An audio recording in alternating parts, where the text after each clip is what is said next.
네, 안녕하십니까. 저장 양소입니다. 오늘이 2월 4일 목요일, 지금 현재 시각 오후 4시 30분 접어들고 있습니다.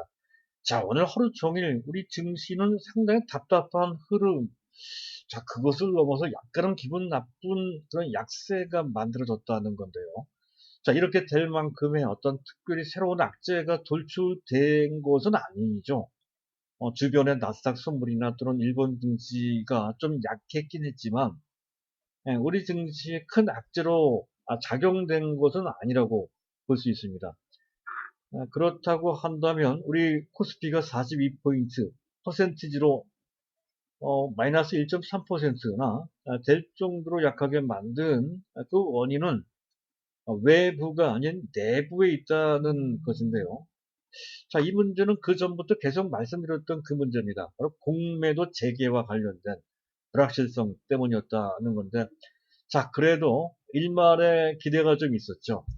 현재 정부 관계 당국에서 공표했듯이 3월 중순, 3월 16일부터 공매도가 재개될 수도 있다라고 하는 것에 대한 기대가 있었다가, 자, 결국 그것이 무산되고 말았습니다. 5월 3일부터 재개가 된다는 거죠. 재연장됐다 하는 것 때문에 여기에 어느 정도 기대했던 외국인, 또 그것과 연관해서 민첩하게 대응하는 일부 기관, 뭐 당연히 금융투자죠, 증권사. 자, 그쪽 친구들. 자, 이쪽들의 대규모, 초대규모 매도가 쏟아져 나오면서 지수가 크게 밀리는 상황에 나왔다는 것이고, 자, 그들 지수 및 대형주의 뭐 주가뿐만이 아니고 중소형주한테도 부정적인 영향을 미친다는 거죠. 자, 이점과 관련돼서 시장에 약간의 오해가 좀 있는 것 같고요. 또 현재 관계 당국도 좀 그런 측면이 있습니다. 이런 그 시장의 분위기, 여론, 또 정치권의 눈치 이런 것을 보면서 정책의 일관성이 결여가 됐다는 거죠. 왔다 갔다 혼선을 좀 빚은 바 있고요. 그리고 무엇보다도 정책에 대한 신뢰성이 훼손됐다는 것이죠.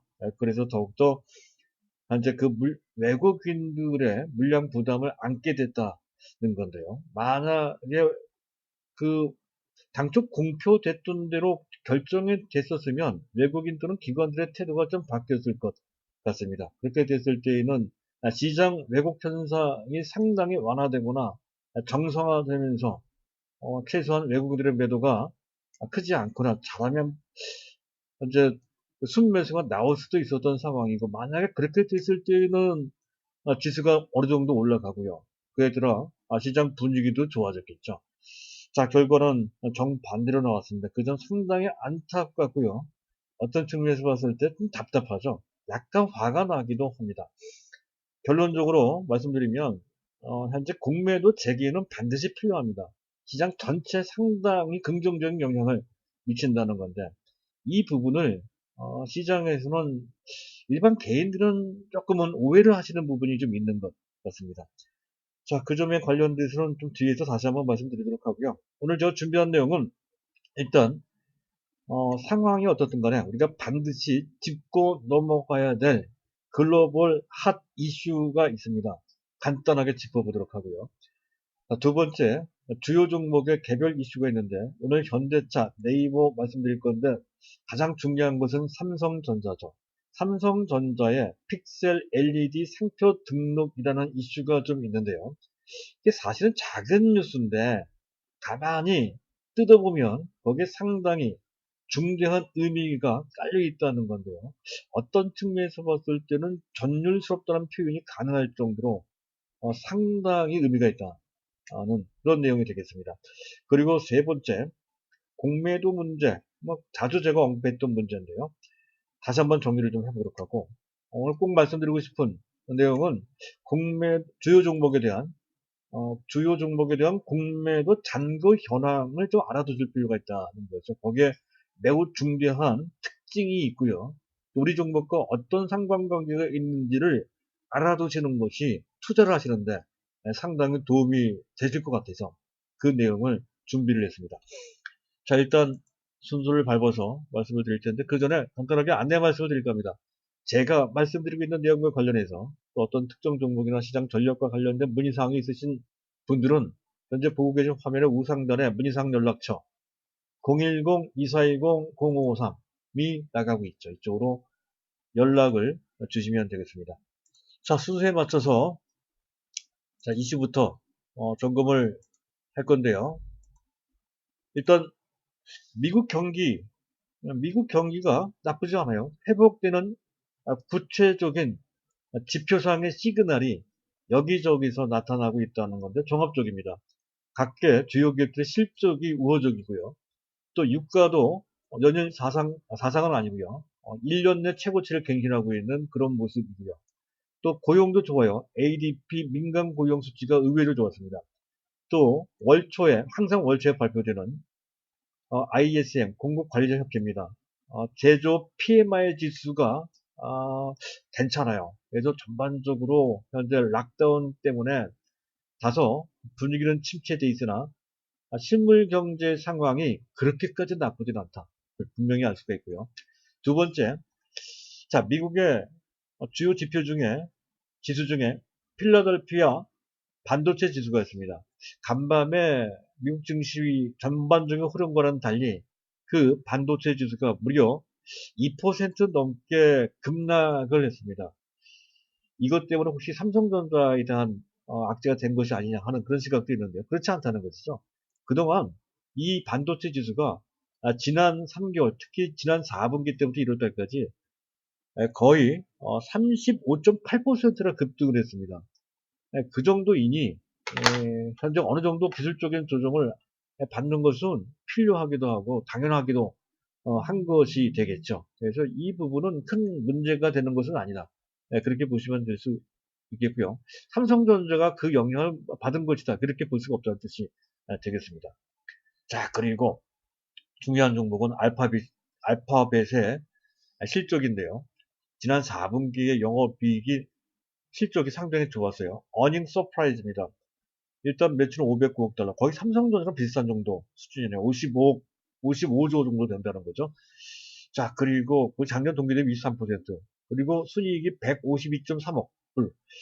하나로 따지면 약 16조 5천억 정도 되는 것 같아요. 삼성전자의 거의 2배까지는 안 되지만 그 가까운 그런 정도 수준이 된다는 건데, 지금 이런 정도 수준이면은 상당히 빠른 속도예요. 불과 한 4, 5년 전만 하더라도 알파벳, 구글이죠, 구글.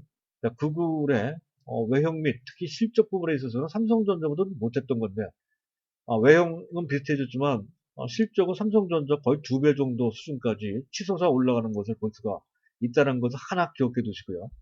또 유튜브 광고 매출이 증가되는 속도가 상당합니다. 작년 동기 대비 46%. 또 한 가지 중요한 것은 클라우드입니다. 클라우드. 제가 클라우드를 강조할 때 말씀드리는 종목이 하나 있죠. 네이버입니다. 자, 클라우드 시장이 빠른 속도로 좋아지고 있다는 것이죠. 매출 규모가 꽤 돼요. 131억 달러. 하나로 약 14조 약간 넘어가는 수준인데, 지금 알파벳 전체 매출의 약 4분의 1 정도 수준까지 올라왔다는 것이죠. 물론 아직까지는 이익은 내지 못하고 있습니다. 하지만 조만간에 이쪽 부분도 흑자 전환이 될 것이고, 한번 흑자 전환이 되면 그 이익이 이익이 좋아지는 속도가 상당히 가팔라질 소지가 상당히 크다는 것이죠. 유튜브가 그랬듯이 말이죠. 그래서 알파벳은 계속 좋을 것 같습니다. 그리고 우리와 관련돼서 봤을 때 네이버가 이 범주 내에 들어간다는 것까지 염두에 두시면서 그 흐름을 봐야 되고, 또 한 가지 봐야 되는 것은 자, 미국 시장, 미국 경제, 미국 산업을 이끄는 주체가 이른바 그중에 핵심이 되는 종목들이 바로 이들 인터넷 기업, 솔루션 기업이라는 것이죠. 그래서 그건 뜨는 해가 되는 거고요. 반대로 200억 달러 적자를 본 엑슨모빌 같은 굴뚝주들은 지는 해가 된다 하는 거죠. 이왕이면 뜨는 해 쪽에 주가가 좀 많이 올라갔다 하더라도 아직도 갈 길이 많이 남아있는 현재 뜨는 해 쪽으로 초점을 좀 맞춰서 베팅해야 된다는 건데, 제가 계속 강조드리고 있는 이른바 1 플러스 4라고 하는 해당 종목, 1 플러스 4뿐만이 아니죠. 주변에 LG전자, 하나솔루션, 또 SKC 같은 종목도 다 그에 해당이 됩니다. 그쪽에 초점을 좀 맞춰야 되는 근거를 알파벳의 실적 추이를 보면서 우리가 알 수가 있겠습니다. 자, 다음은 이제 시장 적응 잠깐 해보도록 하죠. 원달러 환율이 1119원 정도로 1118원이네요. 조금 올라가는데 이 부분 약간 신경 쓰입니다. 현재 보고 계신 화면에 우하단에 있는 차트가 원달러 일봉 차트인데, 자, 오른쪽 동그라미로 표시를 해놨죠. 이 상태에서 어느 정도 안정을 취하는 그 범위 내에 있지만, 여기서 치솟아 올라가면 약간 골치 아파진다는 거죠. 그만큼, 우리나라 환율 시장, 금융시장에 다소, 리스크가 좀 높아진 상태로 해석되는 그런 상황이 되기 때문에 그렇습니다. 아직은 그 단계까지 가지는 않았지만, 다소, 좀, 다소 약간 신경 쓰이는 그런 정도의 상황이 만들어지고 있다. 그렇게 이제 보시면 될 것 같습니다. 물론 문제가 심각할 것 같지는 않습니다. 일단 지켜는 보자. 그런 관점으로 설명을 드린 거고요. 자, WTI 가격은 뭐 계속 올라가고 있습니다. 1.7% 올라가서 55.69달러로 1년 중 최고가 수준까지 올라왔다는 거죠. 경기 회복과 상당히 관련되어 있는 현상이다. 이렇게 보시면 되겠습니다. 자, 그리고 수급인데요. 수급. 현재 보고 계신 화면에 왼쪽 상단에 작은 표로 나와 있는데 잘 안 보이실 겁니다. 이제 제 빨간빛 그 색깔은 좀 보이실 건데요. 자, 개인이 2조 4,700억 순매수, 외국인 기관 각각 6,400억, 1조 8천억. 이게 순매수했다는 건데, 기관 중에서 금융투자가 1조 2,800억 원이나 엄청나게 물량을 쏟아냈습니다. 연기금이 약 3,700억인데, 이런 어제 말씀드렸죠. 구조적으로 연기금은 3천억 내지 4천억 정도를 매일 물량을 내놓을 수밖에 없는 상황이라는 것이죠. 투신사는 뭐 계속해서 펀드 환매 대금 때문에 이제 그런 것이고요. 그렇다면 문제가 되는 것은 금융투자가 문제가 되고, 또 그 다음에 외국인이 문제가 된다는 건데, 이 부분은 뭐 갑작스럽게 악재가 없는데 갑작스럽게 매도한 것은 공매도 재개 연장과 관련된 실망 매물이나 또는 그와 관련돼서 단기 수익을 챙기고자 하는 금융투자에 민첩한 약삭빠른 그런 매도 플레이 때문에 나온 것이다. 이렇게 보시면 되겠습니다. 그 일례로 이걸 한번 보시면 돼요. 자, 베이시스입니다. 베이시스라고 하는 것은 선물 지수를 코스피 200 지수, 즉 현물 지수로 뺀 수치를 베이시스라고 합니다. 선물 지수로 하는 것은 향후 일정 시점에서의 주가나 지수가 얼마큼 될지를 보여주는 지수란 말이죠. 그러니까 미래, 강세장이라면 지금보다 미래, 가까운 미래, 그러니까 3월달이면 3월달, 3월달에 현재 상황이 지금보다 좋을 거 아니에요? 그럼 당연히 선불지수가 높아야 됩니다. 강세장이라면. 그렇다면 당연히 플러스가 나와야 되는데 이게 계속 마이너스가 나온단 말이죠. 작년 3월 달부터 그때가 공매도가 금지됐을 때부터 이거든요. 그런데 문제가 되는 것은 현재 그것이 몇 번 왔다 갔다 하다가 최근 들어서 어느 정도 0. 마이너스 0.3, 마이너스 0.5 정도 있다가 오늘 갑자기 마이너스 1.2가 됩니다. 이것은 공매도와 관련된 정책 신뢰의 훼손과 관련된 현재 그 반응이라는 것이죠. 바로 이것 때문에 베이시스가 나빠지고 이 베이시스 때문에 이것을 이용한 여러 가지 매매 행태가 작동된다는 건데 가장 대표적인 것이 프로그램 매매입니다. 그래서 차익과 비차익이 있는데까지 설명드리면 너무 복잡하니까 일단 전체 뭉뚱그려서 지금 현재 보고 계신 화면의 왼쪽 하단에 보면 아래쪽으로 그려져 있는 파란 색깔의 막대가 보일 겁니다. 현재 그 공매도, 즉, 베이시스가 마이너스와 관련된 그런 단기 매매 행태가 바로 이것이라는 것이죠. 계속, 현재 마이너스가, 계속 매도가 나오고 있다 하는 거죠. 이게 정상화돼야, 시장 왜곡이 없어지고, 시장 정상화가 돼야, 베이시스가 플러스가 돼야, 이게 막대 그룹가 빨간색이 됩니다. 그러면 지수가 탄력적으로 올라갈 텐데 도대체 그런 상황이 안 만들어지고 있는 것은 바로 공매도 재개와 관련된 불확실성 때문이었다 하는 것이죠. 자, 여기까지. 그 다음은 이제 오늘의 두 번째 주제, 그 개별 주요 종목들의 현재 이슈가 되겠습니다. 현대차 얘기가 나오네요. 현대차 차트를 올려놓고 현대차는 주가가 뭐 오늘 크게 빠지진 않았습니다. 현대차가 시가총액이 지금 어느새 4위인가요? 5위 정도 수준까지 올라와 있는데요. 지금 현대차, 기아차 지난 그 미국에서의 1월달 판매가 호조를 이뤘다. 질주한다는 표현까지 가능한 것 같습니다. 특히 제네시스 시리즈가 상당히 좋은 반응을 일으키고 있다는 거죠. 세단도 마찬가지고요. 그리고 SUV, 스포츠 유틸리티 비클, 이쪽도 좋다는 것이죠. 작년에 2배 수준이라고 그래요. 그래서 가만히 보면 현대차의 주가 흐름 보면 알 수 있듯이 흐름이 좋아요. 그 바탕에는 현재 전기차 및 FC EV는 수소차입니다. 수소 연료 전기차와 관련된 미래 비전도 있었고요. 최근 들어서 애플카와 관련된 즉 자율주행과 관련된 미래차죠. 미래차와 관련된 어떠한 잠재력도 또한 뒷받침이 된다는 것이고요. 완투죠. 그리고 실적까지 뒷받침이 된다는 거죠. 완투 쓰리가 완성되는 실적도 전망받고 또 구체적인 어떤 미래차에 대한 비전까지 제시되고 있는 그런 완투 쓰리. 자, 그래서 비교가 되는 것은 만도입니다. 만도의 오늘인가요? 어제 실적 발표를 보니까 영업이익이 887억 원인데 작년 동기 대비 거의 60% 정도 실적이 격감을 했는데요. 실적이 안 좋았다는 거죠. 거의 어닝 쇼크인데요. 현재 보고 계신 차트가 이게 만도 차트일 거요. 만도 맞습니다. 만도 차트인데 주가가 오히려 작년 11월 달 이후에 그 당시에 3만 5천 원 정도 됐던 주가가 한 7만 5,800원입니다. 2배 이상 올라왔다는 거죠. 실적이 나쁜 구간에서도 오히려 주가 쭉쭉 올라온 것은 비전 때문에 올라온 것이죠. 자율주행과 관련돼서. 그런데 실적은 뒷받침되지 않죠. 현대차와 비교를 하면 현대차도 만만치 않게 비전이 사실은 현대차가 그 비전의 주인공이죠. 만드는 반개란 말이죠. 곁다리라고 할 수가 있습니다. 그런 관점에서 봤을 때 지금 당장은 현재 현대차가 만도보다 주가 탄력성에 다소 뒤지는 감이 좀 있지만 궁극적으로 봤을 때는 현대차가 정답이라는 것을 알 수가 있습니다. 따라서 현대차가 좀 상대적으로 기아차나 현대모비스나 그런 만도보다 느리다고 해서 답답해 할 이유 없고요. 그리고 다른 것을 바꿀 생각도 할 필요가 없다는 것을 말씀드리고자 이걸 준비한 거고요. 또 한 가지 만도와 관련된 얘기는 잠깐 언급을 하죠. 이왕 얘기가 됐으니까. 자, 만도의 내용이 되겠습니다. 만도가 MHE 그러니까 만도 헬렉 일렉트로닉스라고 하는 업체인데 이게 자율주행과 관련된 각종 부품을 생산하는 업체입니다.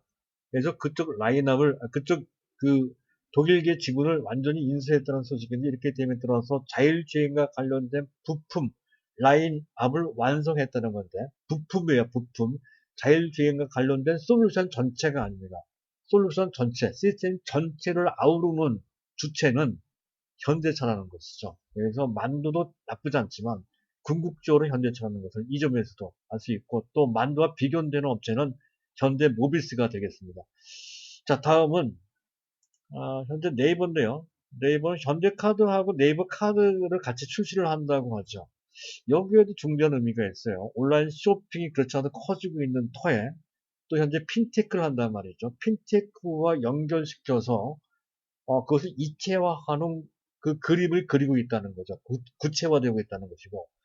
또 한 가지 현재 카드란 말이에요. 이건 현재 어차피 네이버라고 하는 아주 강력한 충성도가 높은 그러한 망도 갖고 있지만 온라인 쇼핑과 연관돼서도 현재 연결되면서 락인 효과는 어떤 특정한 서비스를 이용하게 되면 그 서비스의 전반적인 구속력이 상당히 강해져서 그 서비스 내에서 계속 그 다른 서비스를 이용하는 구속 효과라고 보시면 되겠습니다. 그쪽에 보면 고객이 되면 계속 그쪽 고객으로 남을 수밖에 없는 그러니까 묶어두는 효과를 락인 효과, 묶는 효과가 생긴다는 거죠. 그 멤버십을 강화시키는 것도 거기에 있는 거고요. 그게 굉장히 강해지고 있다는 것이죠. 카카오도 강하지만 카카오 못지않게 이 부분도 상당히 강해지고 궁극적으로 온라인 쇼핑과 관련돼서 카카오보다 더 세질 것 같습니다. 그 부분과 관련돼서 말이죠. 자, 그리고 마지막으로 삼성전자인데, 자, 삼성전자 주가를 잠깐 보시도록 하시죠. 삼성전자가 주가가 차트를 보면 일견 처지는 모습이란 말이죠. 20일선은 바로 회복되어 있는데 그 기회를 찾지 못하고 계속 그 밑으로 더 그 격차를 벌리고 있는 모습으로 62선까지 닿을 것 같습니다. 그렇다고 한다면 차트상의 삼성전자의 두 번째 지지선은 거의 한 7만 8천 정도까지는 봐야 되지 않을까 할 정도로까지 단기적 흐름은 여의치가 않습니다. 장기 투자니까 뭐 이거조차 무시하면 되는데 어쨌든 약간 기분이 좋은 것은 아니죠. 자, 어쨌든 문제가 되는 거는, 문제라기보다는 제가 말씀드리고 싶은 것은 삼성 픽셀 LED. LED는 삼성전자가 당시 이건희 회장이 거의 한 10년 전쯤에 차세대 먹거리로 신수정 사업 5개 분야를 당시 언급한 적이 있었는데요. 그 당시에 쓰던 게 LED입니다. 하지만 LED를 접었죠. 근데 차량용 LED는 다르다는 것이죠. 차량용 헤드램프, 조명, 전자제어 전문까지 포함한 삼성 픽셀 LED 상표, 그 브랜드를 현재 등록을 했던 말이죠. 여기에는 이런 어떤 포석이 깔려 있는 것으로 판단이 되는데 잠깐 자막 한번 보시도록 하시죠. 일단 차량용 헤드램프, 조명, 전자제어 포함됐단 말이죠. 그런데 가만히 보면 삼성전자가 하나를 이미 인수를 해놨죠. 차량용 인포테인먼트 분야입니다. 거기에다가 삼성전 자체적으로 삼성 디스플레이가 있죠. 그 인포테인먼트의 한 분야가 디스플레이입니다. 그래서 음향 부분 및 디스플레이 부분을 이미 확보한 상태이죠. 그 상태에서 차량용 인포테인먼트에다가 조명하면 헤드램프나 조명 전자 제어라고 한다면 하드웨어 쪽이죠. 차량용 인포테인트 및 하드웨어까지를 이미 어느 정도 확보한 상태가 됐다는 것이고 또 가만히 그 전의 상황을 한번 보시도록 하시죠. 삼성 SDI 갖고 있죠. 삼성 SDI. 그리고 삼성전자 자체적으로 차량용 반도체를 합니다. 그것도 재밌는 게 의미가 있는 게 차량용 반도체를 그 칩을 설계하기도 하고요. 또 향후 직접 파운드를 한다는 거죠. 생산하기도 합니다. 이렇게 설계도 하고 생산하는 업체 전 세계 5나노급 이상으로 생산할 수 있는 업체는 TSMC와 삼성전자 딱 단 두 군데밖에 없습니다. 그리고 각종 삼성 전기가 하고 있는 카메라도 있고 또 각종 센서류도 있죠. CIS, 인지 센서류, 기타 등등의 센서, 인지와 관련되어 있는 센서류까지 다 갖추고 있는 상태다 하는 건데 이 전체 그림을 한번 그려보십시오. 이 그림은 하나의 완성된 미래차, 전기차든 자율주행차를 독자적으로 만들 수 있는 생태계가 종합 생태계가 구축되고 있다는 건데 심지어는 반도체까지 만들 수 있는 그것도 설계까지 가능하고 생산까지 그렇게 어렵다거나 생산까지 가능한 그런 생태계를 구축하는 그 모양새를 만들고 있다는 건데 이 모양새 그 틀을 그런 틀을 갖고 있는 업체는 전 세계에 단 한 군데도 없죠. 삼성전자 하나만 딱 그 틀을 갖고 있습니다. 생각해 보시려고 합니다. 이 미래차 분야가 엄청난 시장이 될 건데 그 생태계를 이런 식 삼성 나름의 이런 식의 생태계를 구축한 그러한 업체는 전 세계에 단 한 군데도 없는데 삼성전자 그걸 하고 있다는 거죠. 그런 관점에서의 삼성전자의 미래에 대한 포석의 크기가 얼마나 큰지를 알 수가 있다는 것이죠. 그런 점에서 한번 뒤돌아볼 필요가 있다는 것이고요. 자, 그래서 마지막 주제가 되겠습니다. 공매도와 관련돼서 언급을 안 할 수가 없죠. 이거는 반드시 짚어봐야 됩니다. 일단 45일 추가 연장을 해서 5월 3일부터 재개한다는 거고요. 350개 종목이 한정시켜서 제한된 어떤 그 범위 내에서만 부분적인 공매도 재개라 이런 얘기죠. 뭐 어떻게 되든 간에 일단 연기는 연기입니다. 문제는 사실은 이 공매도 재개와 관련돼서 정확히 기억은 안 나는데요. 작년 11월 달인가 12월 달에 금융위원장이 직접 또 단호하게 금년 3월 달에 공매도를 재개한다라고 표명한 그런 내용입니다. 그것 때문에 외국인들의 태도가 좀 바뀌기도 했었고 해서 작년 11월 달인가 외국인들이 순매수한 것도 아마 그를 기반으로 해서 아마 그랬을 것 같습니다. 어쨌든 그래요. 그런데 그것이 깨졌죠. 그 공식 표명한 그 약속이 폐기가 됐습니다. 정책의 일관성이 일거에 훼손된 상태다 하는 거고요. 그렇게 되면더라 뭐 일정 기간이긴 하지만 어쨌든 그 기간 동안에는 시장 효율성이 저하될 수밖에 없다는 것이죠. 이 점은 앞에서 말씀드렸던 그 내용입니다. 외국인들이 매수를 보류하고 또 현물 고평가, 공매도가 안 되니까 현물은 상대적으로 고평가되고 선물은 상대적으로 저평가되니 당연히 고평가된 현물은 매도할 수밖에 없는 이게 바로 프로그램 매도입니다. 이런 식의 상황이 뭐 계속 나오고 있는 것이고 그 상태에서 일반 개인들이 적극적으로 매수한다면 받을 수 있겠지만 지금은 약간 뒤로 물러나면서 약간은 소극적으로 매수하고 있으니 지수가 밀릴 수밖에 없죠. 자, 그리고 공매도에 관련된 부정적인 요인만 남아있는 사실 공매도가 이런 것 같아요.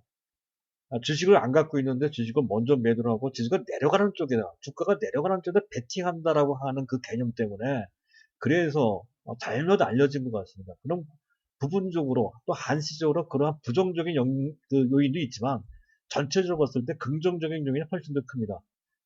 과도하게 고평가되어 있는 작전주 같은 거 그런 것을 방지, 저지하는 효과가 있고요.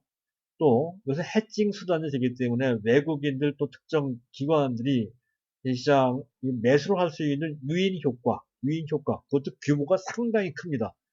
분명히 발생이 된다는 거고요. 그리고 전반적으로 그런 해칭이 되게 되면 매매가 또 활발해집니다.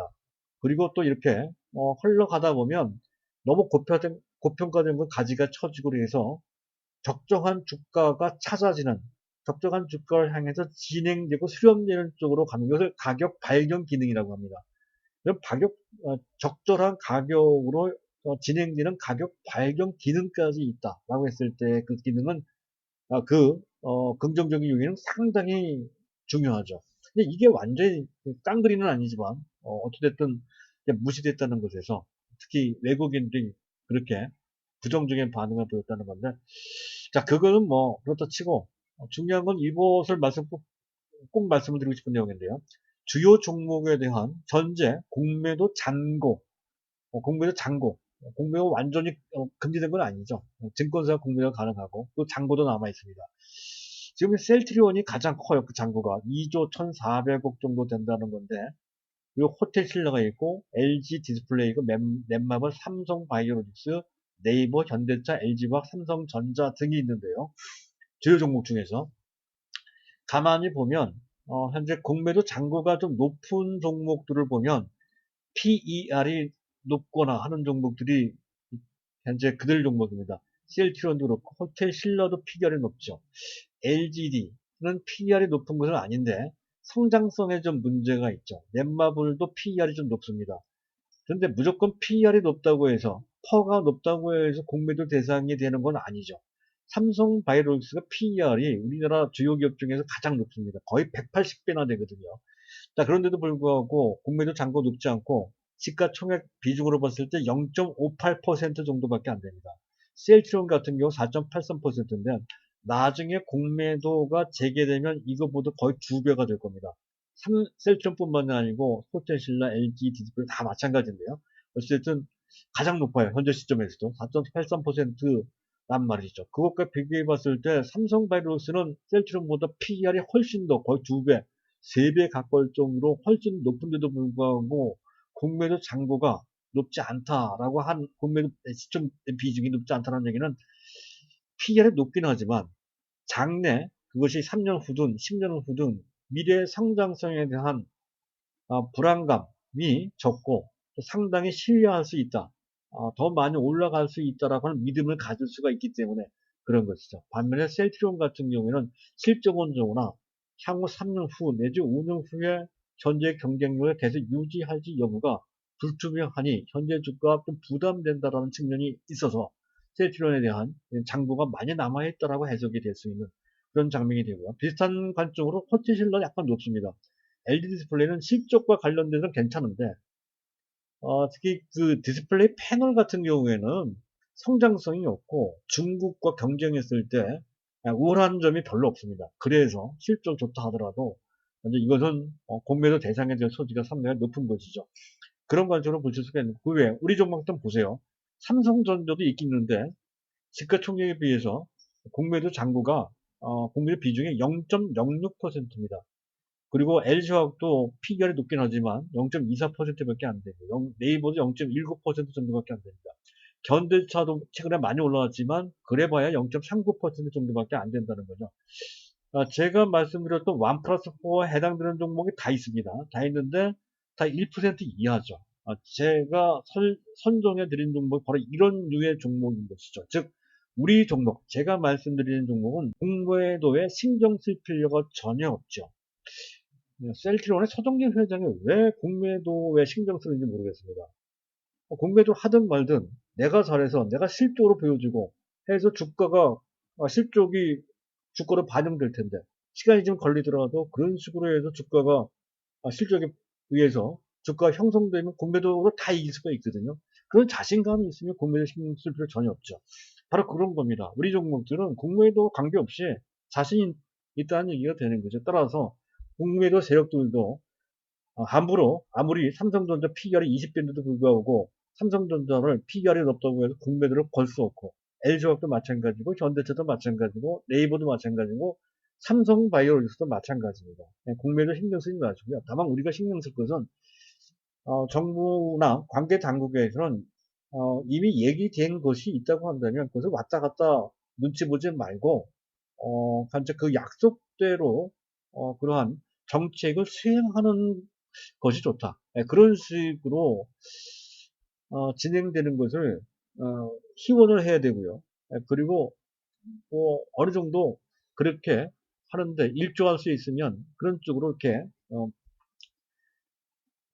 뭐랄까요, 여론을 좀 조성시켜주고 하는 그런 역할을 하는 건 중요할 것이다 이렇게 판단이 되면 어쨌든 이왕 결정된 것이니까 지금 현재 상태에서 판단을 해보면 이런 판단을 해볼 수가 있습니다. 오늘 공매도와 관련된 실망 매물은 아마도 오늘 웬만큼은 상당 부분 나왔다.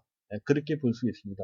그렇다고 해서 V자로 꺾어서 올라가기는 쉽지 않으나 현재 이 상태에서 추세적 대규모 오늘같이 1% 넘게 계속 밀리는 상황이 나온다. 이렇게 될 것 같지는 않습니다. 어느 정도 옆으로 횡보하는 기간 조정이 조금 이어지다가 그러다가 이런 분위기를 이겨내는 그런 분위기로 반전되는 수순이 나온다는 건데 아무리 늦어도 3개월을 넘지 않겠죠. 앞으로 뭐 5월달 되면 공매도가 재개될 테니 그때부터는 또 상황이 달라질 텐데 그때가 아니라 아마 그 전부터 긍정적인 반응이 나올 것 같습니다. 너무 실망하지 말고 어차피 장기 투자, 정석 투자하는 거니까 단기적으로 약간 그러한 수급 변수에 왔다 갔다 하는 것에 일일이 또 민감하게 반응할 필요 없다는 것을 다시 한번 강조드리면서 오늘 영상 모두 마치도록 하겠습니다. 감사합니다.